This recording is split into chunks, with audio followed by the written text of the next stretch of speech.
आपसी फूट। भारत की अवनति के जहां और अनेक कारण हैं, वहां एक कारण परस्पर की फूट भी है। यदि भारतीय राजाओं में, वीर क्षत्रियों में परस्पर फूट न होती तो आज भारत का मानचित्र कुछ और ही होता।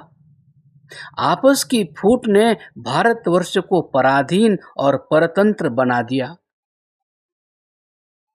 जब तक सूर्य चंद्र आकाश में स्थित है, तब तक जयचंद के देशद्रोह को कौन भुला सकता है। जयचंद ने मोहम्मद गौरी के साथ मिलकर पृथ्वीराज चौहान के साथ विश्वासघात न किया होता तो क्या मुसलमान भारत में अपने पैर जमा सकते थे। हे जयचंद, देशद्रोह करके तुझे क्या मिला? कुछ भी तो नहीं। दूसरे ही वर्ष उसी गौरी ने जयचंद पर आक्रमण करके कन्नौज की ईंट से ईंट बजा दी। मानसिंह ने अपनी फूफी का विवाह अकबर के साथ कर दिया और प्रताप का साथ छोड़कर अकबर से मिल गया। इतना ही नहीं, उसने एक बहुत बड़ी सेना लेकर प्रताप के ऊपर आक्रमण भी किया। महाराणा प्रताप का छोटा भाई शक्ति सिंह भी अकबर से जा मिला। महाराणा प्रताप, शक्ति सिंह और मानसिंह तीनों मिलकर अकबर के विरुद्ध मोर्चा लेते तो अकबर को भारत से भागकर ही मुंह छिपाना पड़ता और दिल्ली का सिंहासन राजपूतों के अधिकार में होता। भारतीय राजाओं की फूट की तो यह अवस्था थी कि जब कोई विदेशी किसी वीर क्षत्रिय पर आक्रमण करता था तो दूसरे राजा मौन बैठे हुए तमाशा देखते थे। प्रत्येक राजा यही सोचता था कि वह आक्रमण मुझ पर थोड़े ही हो रहा है, यह तो मेरे पड़ोसी पर है। जब मुझ पर शत्रु आक्रमण करेगा तब देखा जाएगा। परिणाम स्वरूप एक एक करके सभी राजा परास्त हुए। काश यदि वीर क्षत्रिय धर्मराज युधिष्ठिर के आदर्श को अपने समक्ष रख लेते तो हमारी यह दुर्गति न होती। क्या था धर्मराज युधिष्ठिर का आदर्श? पांचों पांडव द्रौपदी के साथ वनों में भ्रमण कर रहे थे। उनका समाचार जानकर और उन्हें चिढ़ाने के लिए दुर्योधन ने ठाट बाट से शाही वेश में उनके पास जाने का निश्चय किया, परंतु मार्ग में चित्रसेन गंधर्व द्वारा उसे बंदी बना लिया गया। जब युधिष्ठिर को इस घटना का पता लगा तो उन्होंने भीम और अर्जुन को आदेश दिया कि जाकर दुर्योधन को मुक्त कराओ।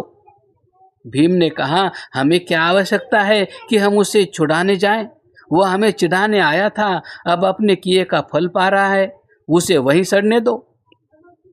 तब धर्मराज युधिष्ठिर ने उसे समझाते हुए कहा, परस्परम विवादेतु वयम पंचशतंच ते अन्य ही सह विवादेतु वयम पंचशतोत्तरम।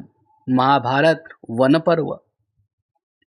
यदि हम लोगों की आपस में लड़ाई हो तो हम 5 हैं और वे 100 हैं, परंतु यदि किसी दूसरे के साथ युद्ध हो तो हम 105 हैं। इस आदर्श को सम्मुख रखकर यदि क्षत्रिय वीर लड़े होते तो भारत को दुर्गति के ये दिन न देखने पड़ते। परस्पर की फूट का कैसा दुष्परिणाम होता है, इस विषय में कथा सरिता सागर में एक बहुत ही मार्मिक घटना का उल्लेख है। पाठकों के लाभ एवं मनोरंजनार्थ हम उसे यहाँ देते हैं। पुत्रक नाम का एक व्यक्ति जंगल में घूम रहा था। घूमते घूमते एक दिन उसने एक स्थान पर 2 पुरुषों को लड़ते हुए देखा। पुत्रक ने उनसे लड़ने का कारण पूछा तो वे बोले, हम मयासुर के पुत्र हैं और अपने पिता की संपत्ति के लिए लड़ रहे हैं। जो हम में से विजयी होगा वही उस संपत्ति का स्वामी बनेगा। पुत्रक ने पूछा, आखिर ऐसी कौन सी संपत्ति है जिसके लिए आप एक दूसरे के प्राण लेने पर उतारू हैं? यह सुन उन्होंने दूर रखे हुए खड़ाओं के एक जोड़े, एक डंडे और एक कटोरे की ओर संकेत किया और कहा, यही वह संपत्ति है जिसके लिए हम लड़ रहे हैं। पुत्रक ने कहा, इन साधारण से वस्तुओं के लिए लड़ना उचित नहीं है। तब मयासुर के पुत्रों ने बताया कि यह साधारण संपत्ति नहीं है, इन खड़ाओं को पहनकर मनुष्य आकाश में गमन कर सकता है। इस डंडे पर जो कुछ लिखा जाएगा वह सत्य हो जाएगा, और जिस वस्तु की इच्छा की जाए वह इस कटोरे में उपस्थित हो जाती है। पुत्रक ने कहा, कुछ भी हो, इनके लिए आपस में लड़ना ठीक नहीं। तुम दोनों दौड़ लगाओ, जो तुम दोनों में आगे निकलेगा वही जीता हुआ माना जाएगा, और ये तीनों वस्तुएं उसे ही मिल जाएंगी। पुत्र की सलाह पर मानकर दोनों ने दौड़ना आरंभ कर दिया।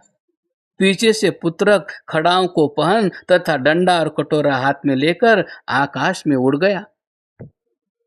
हमें यहाँ कहानी के सत्यासत्य के विवेचन में नहीं जाना है, हमें तो केवल कहानी से मिलने वाली शिक्षा पर ध्यान देना है।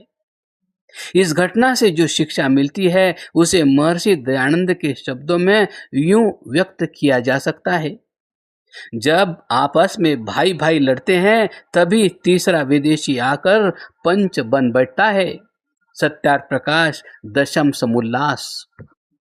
राजपूत परस्पर लड़ते रहे, परिणाम स्वरूप मुसलमान और ईसाई हमारे शासक बन गए।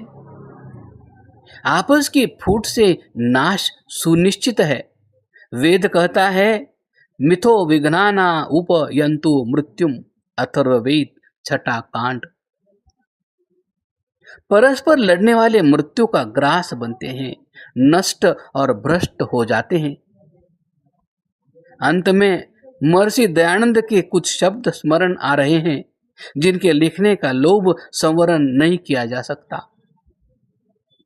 आपस की फूट से कौरव, पांडव और यादवों का सत्यानाश हो गया, सो तो हो गया, परंतु अब तक भी वही रोग पीछे लगा है। न जाने यह भयंकर राक्षस कभी छूटेगा व आर्यों को सब सुखों से छुड़ाकर दुख सागर में डुबा मारेगा। उसी दुष्ट दुर्योधन, गोत्र हत्यारे, स्वदेश विनाशक नीच के दुष्ट मार्ग में आर्य लोग अब तक भी चलकर दुख बढ़ा रहे हैं।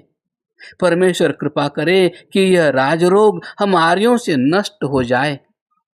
सत्यार्थ प्रकाश, दशम समुल्लास।